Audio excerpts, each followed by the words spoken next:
Hello everyone. जैसा कि मैंने कहा था कि मैं आपके लिए लेकर आऊँगा एक वीडियो जो कि होगी कुछ क्वेश्चन से रिलेटेड। तो ये वीडियो मैं सिर्फ बना रहा हूँ आपके लिए ताकि मैं इस पर रिस्पांस देख सकूँ। अगर आप लोग इस पर रिस्पांस देते हैं, इस पर अच्छा रिस्पांस आता है, आप लोग लाइक करते हैं, तो मैं लगातार आपके लिए 5 दिन तक बहुत सारे क्वेश्चन की सीरीज़ चला सकता हूँ, जिससे बहुत सारे क्वेश्चंस आपके ऑलरेडी कवर हो जाएँ और आपको डायरेक्ट क्वेश्चंस भी एग्ज़ाम में देखने को मिल जाएँ। ठीक है, तो अगर मैं इसके ऊपर रिस्पॉन्सेज़ देखूँगा, अगर रिस्पॉन्सेज़ बहुत अच्छे हुए, वीडियो पर लाइक्स और कमेंट्स अगर आपकी डिमांड हुई, तो ही हम नेक्स्ट वीडियो पे फर्दर करेंगे, वरना आपकी डिमांड के अकॉर्डिंग नई वीडियो आएगी।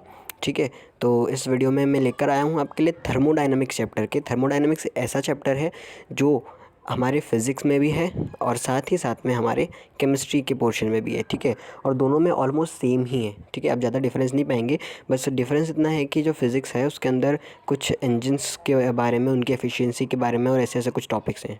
ठीक है, तो यहाँ पर हम जो मोस्ट इंपॉर्टेंट क्वेश्चन है, एकदम बेसिक वाले जो मोस्ट इंपॉर्टेंट पूछे जाते हैं अपने एंट्रेंस एग्ज़ाम्स में, अलग अलग सीटीज़ में। ठीक है, तो वो वाले क्वेश्चंस लेके आए हैं वहाँ पे हम। तो इन क्वेश्चंस को आप देखिए, समझिए। ठीक है, और हम ये वीडियो शुरू करते हैं।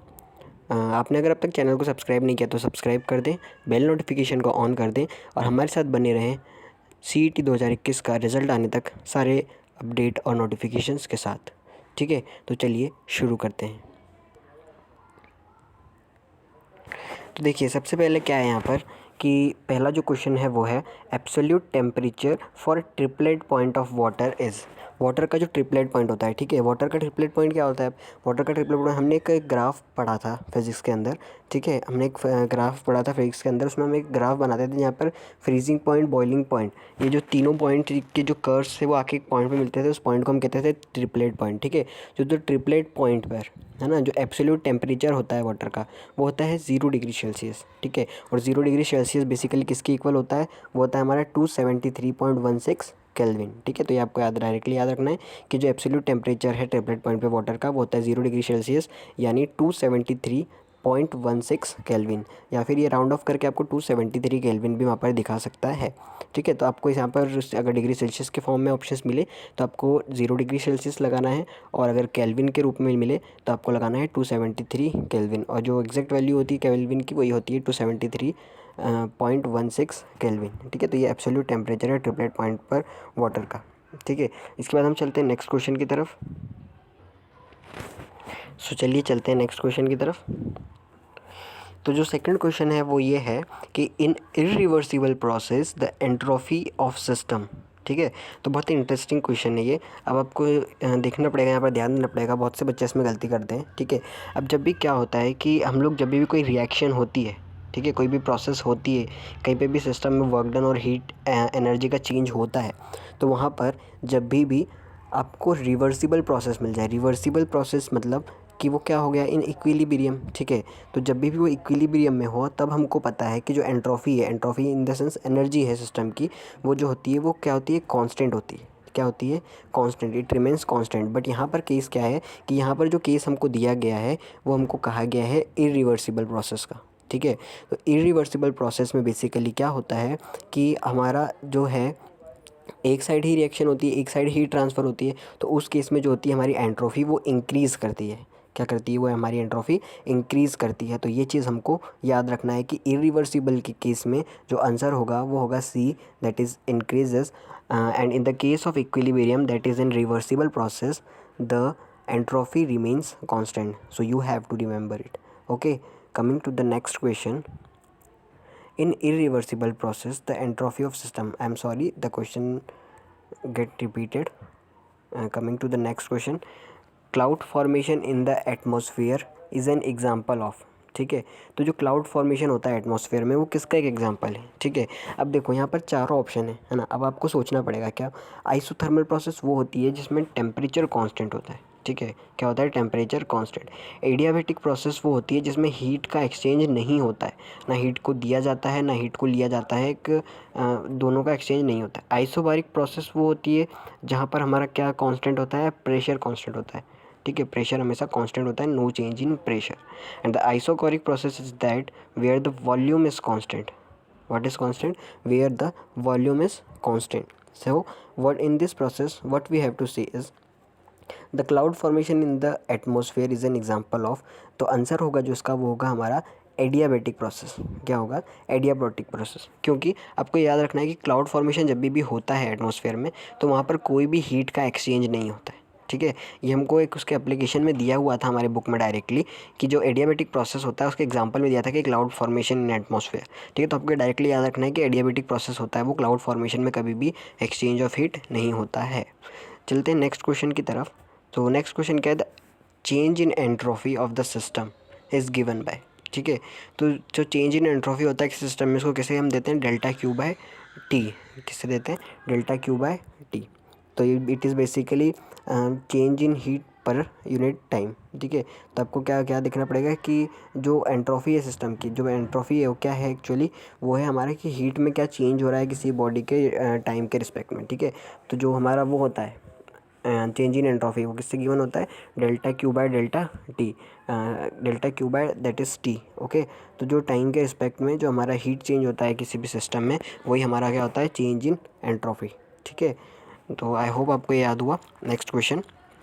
ठीक है, तो नेक्स्ट क्वेश्चन है the relation between Boltzmann constant, Boltzmann constant होता है के, यूनिवर्सल गैस कांस्टेंट जो कि होता है आर, एंड एवोगैड्रोस नंबर जो कि होता है एन ए से रिप्रेजेंट किया जाता है जिसको, इनके बीच में जो रिलेशन है वो हमें बताना है। ठीक है, तो बेसिकली ये एक फार्मूला जो हमने डिराइव किया हुआ है हमारे चैप्टर में, तो आपको अगर ऐसे करके याद नहीं है तो आपको बेसिकली सीधे सीधे बताया जाए तो आपको उसको याद रखना है कि इसमें जो आंसर होगा वो होगा k is equals to R upon N A. ठीक है, तो option A is the correct answer. So होगा Boltzmann constant is equals to universal gas constant upon में एवोगैड्रोस नंबर। ठीक है, तो ये डायरेक्ट रिलेशन होता है, आपको याद रखना है K is equals to R upon N A. ठीक है, आप इसको ऐसे भी याद रख सकते हैं कि universal gas constant R is equals to K N A. ठीक है, आप इसको ऐसे भी याद रख सकते हैं कि K is equals to R upon N A, या फिर आप इसको ऐसे भी याद रख सकते हैं कि are is equals to K N A. ठीक है, तो चलते हैं नेक्स्ट क्वेश्चन की तरफ। मैं माफ़ी चाहूँगा कि इसमें थोड़ा सा आपको डिस्प्ले इस टाइप से हो रहा है, तो हम क्वेश्चन पढ़ने के लिए में तो विजिबल है, तो हम इसी को कंटिन्यू करते हैं। Which of the following is true for the isothermal process. ठीक है, अब देखो बेसिकली होता क्या है कि आइसोथर्मल प्रोसेस की मैंने अभी आपको बात कही और आपको बताया कि आइसोथर्मल प्रोसेस जो होता है उसके अंदर क्या कांस्टेंट होती है? आइसोथर्मल मतलब देखो, थर्मल आ रहा है, आइसो मतलब होता है एक जैसा, थर्मल आ रहा है हीट, तो एक जैसी हीट होनी चाहिए। ठीक है, तो हीट हो जाएगा कांस्टेंट। ठीक है, अब हीट कांस्टेंट है मतलब हीट चेंज नहीं हो रही है। हीट चेंज नहीं हो रही है मतलब है ना, हीट चेंज नहीं हो रही है। ठीक है, और यहाँ पे जो फार्मूला होता है फर्स्ट लॉ का, जो नीचे रेड कलर में लिखा है, Q is equals to delta U plus W. ठीक है, तो वहाँ पर Q तो हीट हो जाती है। ठीक है, और डेल्टा यू जो है वो चेंज इन हीट होता है। ठीक है, क्या होता है? Change in heat. और डब्लू जो होता है वो होता है वर्क डन। ठीक है, work done by the gas and work done on the gas. ठीक है, तो आपको बेसिकली देखना क्या है कि डेल्टा यू, अब देखो कि मैंने बोला कि टेम्परेचर जो है कोई कांस्टेंट है। ठीक है, अगर टेम्परेचर कांस्टेंट होगा तो क्या चेंज इन हीट होगा? नहीं होगा, टेम्परेचर चेंज ही नहीं हो रहा है, तो चेंज इन हीट कैसे होगा? तो उसकी जगह हमको डेल्टा जो यू है उसको हमको क्या मानना पड़ेगा? ज़ीरो।